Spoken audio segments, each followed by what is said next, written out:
Salut, je m'appelle Monica et j'ai 19 ans. Mes parents m'ont toujours dit que si jamais je décevais une personne ou que je faisais de la peine à quelqu'un, le karma me ferait regretter cette mauvaise action. Je ne les ai jamais crus. Cependant, un événement récent m'incite à penser qu'ils avaient peut-être raison. Abonnez-vous à la chaîne et je vous raconterai l'histoire d'un mensonge. J'allais à l'université et je vivais sur le campus. J'étais totalement insouciante pendant cette période. Je ne me souciais pas beaucoup de mes études et j'allais principalement à l'université pour passer du temps avec mes amis et discuter avec eux. Nous parlions notamment de notre nouveau professeur, Monsieur Chandler. C'était un jeune diplômé qui venait de terminer ses études universitaires et qui avait obtenu un poste de professeur de philosophie. Il n'avait que 5 ans de plus que nous. Il était aussi très beau. Il m'a plu immédiatement. Mais je ne savais pas comment faire pour le séduire. Et puis un jour, notre vie a été bouleversée. Notre université a fermé suite à une mise en quarantaine de tous les étudiants. Et tous les étudiants ont été obligés de suivre leurs cours en ligne. J'habitais avec ma colocataire Ursula. Elle était aussi déprimée que moi par cette privation de liberté. Ursula avait 1 an de plus que moi, et nous nous entendions très bien. Nous passions des journées à participer aux conférences Zoom et à fixer les écrans de nos ordinateurs portables. Nos professeurs nous donnaient des cours ennuyeux et des dizaines d'étudiants les suivaient à distance, dans leur chambre.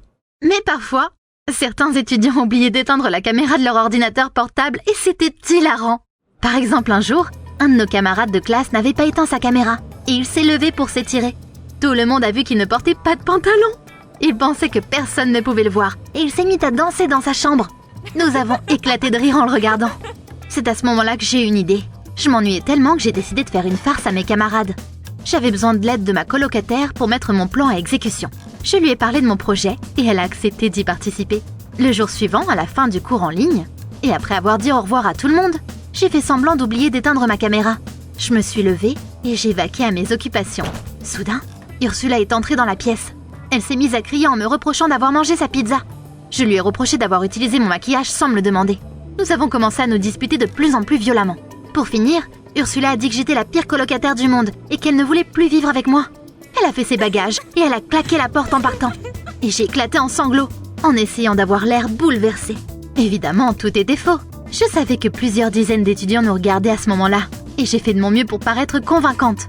Après avoir arrêté de sangloter, j'ai repris place devant mon ordinateur portable et j'ai fait comme si je venais juste de remarquer que la caméra fonctionnait encore. J'ai fait semblant d'être effrayée. Je l'ai rapidement éteinte. Ursula est revenue dans la pièce et nous avons ri ensemble, en imaginant l'étonnement des personnes qui nous avaient observés. Cependant, j'ai été surprise par la suite des événements.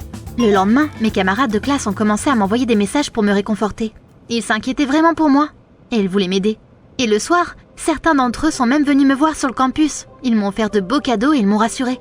En toute sincérité, je pensais que tout le monde se rendrait compte que notre dispute était une blague et que les autres étudiants se moqueraient de nous. Mais cela n'a pas été le cas. Tout le monde y avait cru. Même Monsieur Chandler, qui me plaisait beaucoup, a cru que c'était vrai et il m'a envoyé un message pour me remonter le moral. C'est alors que j'ai décidé de profiter davantage de leur crédulité. J'ai imaginé un plan pour impressionner mon professeur. Quelques jours plus tard, à la fin des cours à distance, j'ai fait semblant d'oublier d'éteindre ma caméra à nouveau. Puis, j'ai fait semblant de téléphoner à une de mes amies pour lui dire que notre professeur était vraiment formidable et qu'il me plaisait beaucoup. J'ai essayé de paraître aussi amoureuse que possible. Je savais qu'il me regardait. Puis, comme la dernière fois, j'ai fait semblant de remarquer que la caméra n'avait pas été éteinte. J'ai essayé de paraître embarrassée et j'ai fermé la vidéo Zoom.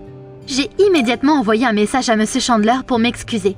Il était évidemment très flatté par mon intérêt et il m'a répondu que cet incident n'était pas grave. Nous sommes restés en contact et après un certain temps, nous avons commencé à nous fréquenter. J'avais obtenu ce que je voulais. J'avais réussi à séduire Monsieur Chandler grâce à ma ruse, en profitant de sa crédulité. Cependant, lorsque ma colocataire l'a appris, elle m'a dit que ce que je faisais n'était pas bien. Selon elle, il y avait une différence entre une blague inoffensive et une tromperie qui permet de manipuler les autres. Ursula a commencé à m'agacer. Alors j'ai cessé de l'écouter et je me suis installée devant mon ordinateur portable pour jouer à un jeu en ligne. Cela a duré quelque temps et... finalement, un miracle s'est produit. La quarantaine a pris fin. Nous avons recommencé à aller à l'université et tout est rentré dans l'ordre. Le matin, je me précipitais dans la classe pour discuter avec mes amis comme avant. Seulement maintenant, Monsieur Chandler m'attendait aussi sur place. Oui, je sortais avec mon professeur. Mais nous avons gardé notre relation secrète pour éviter d'être renvoyés de l'université tous les deux. Au début, tout se passait bien. Mais ensuite, j'ai réalisé que j'avais agi trop rapidement, en faisant une déclaration d'amour à Monsieur Chandler. En fait, il était terriblement ennuyeux, et en plus de cela, il avait une relation fusionnelle avec sa mère. J'en avais assez de ses caprices et ses reproches incessants. À un moment donné, j'ai réalisé que je ne voulais plus sortir avec lui et j'ai commencé à l'éviter. Mais je ne pouvais pas tout lui avouer directement, compte tenu de son caractère vindicatif. J'étais certaine qu'il s'arrangerait pour que je rate mes examens. Mais heureusement pour moi, quelques jours plus tard, il y a eu un malheureux accident. Il a fait une chute à vélo et il s'est cassé la jambe. Il allait bien, mais on lui a posé un plâtre et il a dû rester chez lui. Tous mes camarades de classe l'ont réconforté et j'ai été vraiment soulagée car je n'étais plus obligée de le voir. Au moins pendant quelques temps. Je passais mon temps libre à jouer à des jeux en ligne. Pendant la quarantaine, j'étais devenue une excellente joueuse de Fortnite, Warcraft et Overwatch. Oh, si seulement j'étais payée pour ça.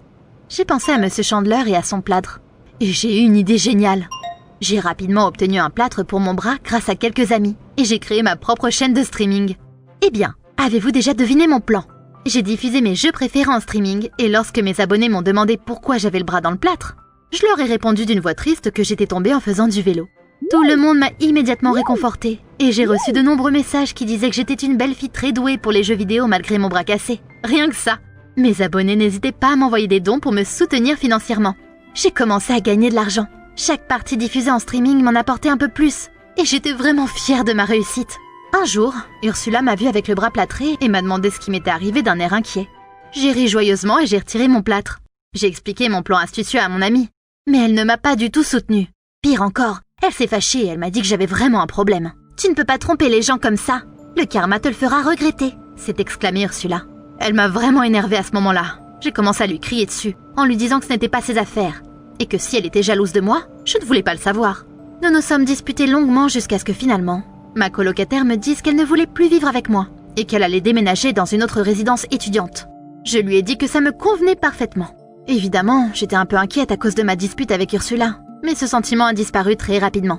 Cependant, à partir de ce moment, ma chance a tourné. Dès que mon ami a quitté notre chambre, l'université a fermé à nouveau pour cause de quarantaine. Cependant, cette fois-ci, je n'avais absolument plus personne avec qui discuter. Je suis restée seule, assise pendant des jours entiers, à m'ennuyer à mourir. Si Ursula avait été avec moi, je me serais sentie moins seule. Je me suis souvenue que nous avions fait semblant de nous disputer devant la caméra quelques jours auparavant. Et à présent, elle était partie pour de bon. Cette coïncidence était assez étrange. Et puis, quelque chose de complètement inattendu s'est produit. J'écoutais le cours en ligne de Monsieur Chandler et j'ai bâillé. Je m'ennuyais à mourir. Je n'étais plus amoureuse de lui et je ne pouvais même plus supporter de l'écouter. Finalement, le cours s'est terminé et je me suis sentie extrêmement soulagée. Je ne peux plus te supporter, Chandler. Si j'avais su que tu étais aussi crétin, je n'aurais jamais dit que tu me plaisais. Ai-je dit à voix haute et avec colère. Soudain, j'ai vu le message d'un de mes camarades de classe s'afficher sur mon écran. « Monica, tu es toujours en ligne. Tout le monde peut t'entendre. » Je suis devenue livide. La caméra de mon ordinateur portable fonctionnait encore. Je ne l'avais pas éteinte. Et Monsieur Chandler avait tout entendu. J'ai eu peur et j'ai tout de suite fermé mon ordinateur portable. Comment cela avait-il pu arriver? J'avais fait semblant d'oublier d'éteindre ma caméra à plusieurs reprises et finalement, j'étais tombée dans mon propre piège. Je me suis souvenue des paroles d'Ursula. « Le karma te le fera regretter. » Avait-elle raison depuis le début? Et surtout, qu'allait-il se passer maintenant? Comment mon professeur allait-il réagir suite à mes paroles blessantes? Le lendemain même, j'ai obtenu les réponses à mes questions. Monsieur Chandler s'est montré extrêmement sévère avec moi. J'ai tout de suite eu un mauvais pressentiment et je ne me suis pas trompée. Il a commencé à me poser des questions incroyablement difficiles et évidemment, je ne parvenais pas à y répondre. Alors, à la fin du cours, il m'a donné une très mauvaise note. J'ai compris qu'il allait chercher à se venger car je l'avais humilié et que j'allais certainement rater mon examen de philosophie. J'ai repensé à la façon dont j'avais utilisé ma caméra lorsque je voulais qu'il m'apprécie. Et maintenant, cette même caméra avait mis fin à une relation de façon désagréable. Il y avait de plus en plus de coïncidences bizarres. J'ai commencé à avoir vraiment peur. Pour oublier ces pensées désagréables, j'ai décidé de diffuser une vidéo en streaming. Alors, comme d'habitude, j'ai enfilé mon plâtre et je me suis assise pour jouer. Ce jour-là, j'ai eu beaucoup de chance et j'ai reçu suffisamment de dons pour acheter un ordinateur portable tout neuf. J'étais si heureuse que j'avais remercié tous mes abonnés avant d'arrêter ma diffusion en streaming. Soulagée, j'ai retiré mon plâtre car mon bras me démangeait horriblement. Et puis, une pensée effrayante m'a traversé l'esprit. Si je n'avais pas éteint la caméra de mon ordinateur portable? J'ai regardé l'écran et j'ai failli tomber de ma chaise. La caméra fonctionnait encore et mes abonnés avaient vu que mon bras n'était pas cassé. La fenêtre de discussion a été immédiatement envahie de messages haineux. Mes abonnés me traitaient de menteuse et ils conseillaient à tout le monde de signaler mon contenu jusqu'à ce que je sois bannie. J'ai fermé mon ordinateur portable et je l'ai jeté sous mon lit. J'ai eu vraiment très peur. J'ai tout de suite téléphoné à mon ancienne colocataire et je lui ai demandé de venir me voir. Mais Ursula était vraiment en colère et elle m'a dit de régler mes problèmes toute seule. Je suis restée assise dans ma chambre car j'avais trop peur de sortir. Et si un autre événement se produisait pour me punir d'avoir menti? J'ai vraiment regretté la façon dont j'avais traité Monsieur Chandler, Ursula, mes camarades de classe et mes abonnés. Mais comment faire pour me racheter après tout ça? N'hésitez pas à me faire part de vos suggestions dans les commentaires ci-dessous parce que j'ai vraiment très peur.